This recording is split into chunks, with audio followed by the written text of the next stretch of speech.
ప్రతిరోజు కూడా ప్రతి ఇంట దీపం వెలగాలి. దీపం ఇంట్లో వెలగకపోతే ఆ ఇంటికి అసలు మంచిది కాదు.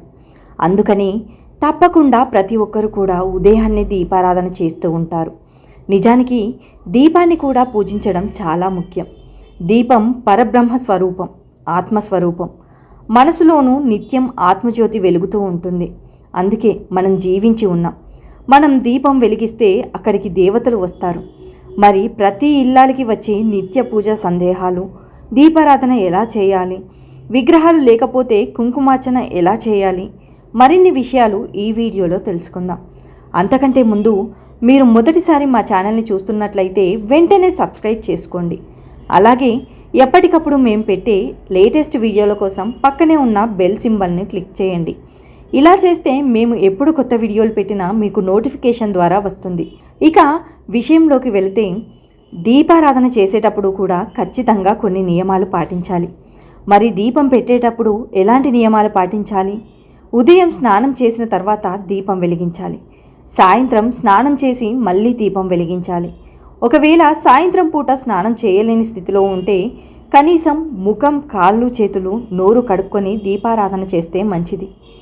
దీపారాధన చేయడానికి ప్రతిరోజు తలస్నానం చేయనక్కర్లేదు. మామూలు స్నానం చేస్తే చాలు. ఎప్పుడు కూడా స్త్రీలు ఇనుప ప్రమిదలో దీపం పెట్టకూడదు. బంగారం, వెండి లేదంటే మట్టి వాటిలోనైనా దీపం పెట్టొచ్చు. దీపపు ప్రమిదని ఎప్పుడు కూడా నేల మీద పెట్టకూడదు. అప్పుడు దీపాన్ని అఘోరపరిచినట్లు అవుతుంది. దీపం పెట్టడానికి ముందు ఖచ్చితంగా ఇల్లు శుభ్రపరచాలి. అప్పుడే దీపాన్ని పెట్టాలి. దీపారాధన చేసే చోట నీటితో తుడిచి బియ్యపు పిండితో ముగ్గు వేసి కొంచెం పసుపు, కుంకుమ చల్లి అప్పుడు దీపం ప్రమిద పెట్టి దీపాన్ని వెలిగించాలి. ఇవన్నీ రోజు ఉదయం అవ్వవు కదా అనుకుంటే రోజు మీరు మామూలుగా పెట్టేసి పండుగ రోజు, సెలవు రోజుల్లో ఈ విధంగా పాటిస్తే మంచిది. దీపారాధనకి ఆవు నెయ్యిని ఉపయోగిస్తే మంచిది. లేదంటే నువ్వుల నూనె కూడా వాడొచ్చు. కొబ్బరి నూనెతో అయినా దీపం పెట్టొచ్చు. 2 పూట్ల దీపం పెడితే ఆ ఇంట్లో లక్ష్మీదేవి కొలువై ఉంటుంది. వ్యాపారం అభివృద్ధి చెందుతుంది. దుష్టశక్తులు పోతాయి. నిత్యం దీపారాధన చేస్తే గ్రహ దోషాలు పోతాయి. ఇంట్లో శాంతి ఉంటుంది. అలాగే దీపం వెలిగించినప్పుడు ఒక్కోసారి దీపానికి ఎలాంటి లీకేజ్ లేకపోయినా నూనె కారుతూ ఉంటుంది. ఎందుకంటే దీపం కుందలో వత్తి వేసినప్పుడు పడుకోబెట్టి వేయకూడదు. కొంచెం వత్తిని నిల్చున్నట్టు వేయాలి. ఇలా వేస్తే ఆయిల్ లీక్ అవ్వదు. పువ్వొత్తి వేసైనా కూడా దీపారాధన చేసుకోవచ్చు.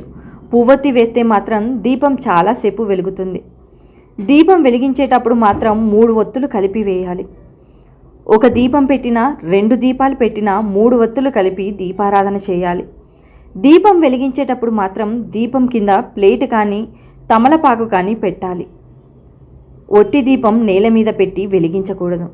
అలాగే విగ్రహాలు లేని వాళ్ళు కుంకుమార్చన ఎలా చేసుకోవాలి అంటే, అమ్మవారి ఫోటో పాదాల దగ్గర పూజ చేసుకోవచ్చు. లేదా ఒక చిన్న ప్లేట్లో సత్యనారాయణ స్వామి వ్రతం చేసుకున్నప్పుడు పెట్టిన రాగి కాయిన్ అయినా పట్టుకొని పూజ చేసుకోవచ్చు. ఏ కాయిన్ లేకపోతే ₹1 కాయిన్ అయినా పెట్టి పూజ చేసుకోవచ్చు. ఒకవేళ విగ్రహం ఉంటే విగ్రహానికే చేసుకోవచ్చు. శ్రీ సూక్తం ఎంతో మహిమాన్వితమైనది. ఐశ్వర్యప్రదాయిని అయిన శ్రీ మహాలక్ష్మీదేవి కరుణా కటాక్షాన్ని పొందాలంటే శ్రీ సూక్తాన్ని మించిన వేద సూక్తం మరొకటి లేదని చెబుతారు. ఇంట్లో నిత్యం పూజ చేసేవారు శుభకార్యాల నిర్వహణలోనూ శ్రీ సూక్త పఠనానికి ప్రాధాన్యత ఉంది.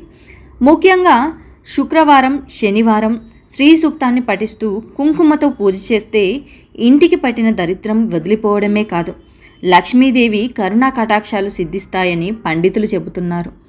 అలాగే మీరు ప్రతినిత్యం పూజ చేసే విధంగా పూజ చేసి ఆ తర్వాత ఒక నిమ్మకాయ తీసుకొని మీ ఇంట్లో దుర్గాదేవిని పూలతో అలంకరించి నిమ్మకాయ పెట్టి కుంకుమతో అర్చన చేయాలి. అదే సమయంలో 108 సార్లు ఓం దుర్గాయ నమః అనే ఈ నామంతో పూజ చేసి లేదా నైవేద్యం పెట్టాలి. మీ సంకల్పాన్ని మనసులో అమ్మవారికి చెప్పుకొని నమ్మకంతో పూజ చేసుకోవాలి. ఆ తర్వాత నిమ్మకాయకు ఎర్రదారం లేదా పసుపు పచ్చ దారాన్ని 3 లేదా 9 రౌండ్లు చుట్టి ముడివేయాలి. ఇలా చేయడం వల్ల బంధనం ఏర్పడుతుంది. తద్వారా పూజ చేసిన వారికి అమ్మవారి శక్తి లభిస్తుంది. ఇలా పూజ చేసిన ఆ నిమ్మకాయను మీ జేబులో పెట్టుకోవడం లేదా వ్యాపార స్థలాల దగ్గర షాప్కి పెట్టుకోవడం, ఇలా చేయడం వల్ల మీ ఇంట్లో లేదా షాపులో నెగిటివ్ ఎనర్జీ మొత్తం పోతుంది. ఈ వీడియో కనుక మీకు నచ్చినట్లయితే లైక్ చేయండి, షేర్ చేయండి. మరిన్ని విషయాల కోసం మా ఛానల్ని సబ్స్క్రైబ్ చేసుకోండి.